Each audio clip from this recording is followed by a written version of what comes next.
এমন কবে হয়েছে? কোন বাংলাদেশি ক্রিকেটারের বেলায়? কখনোই না তো বলে দেওয়া যায় সহজেই।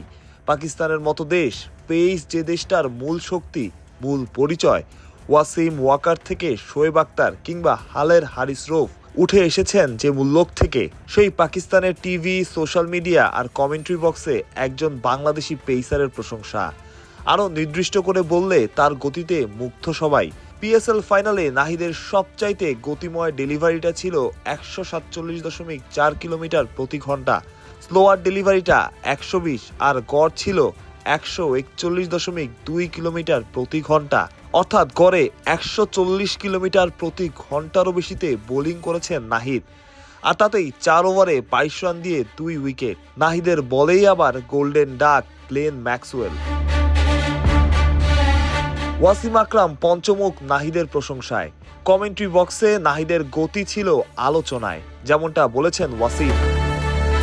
পেসের ব্যাপারটা আসলে এই রকমই, সে সব ব্যাটারকে বিপদে ফেলছে।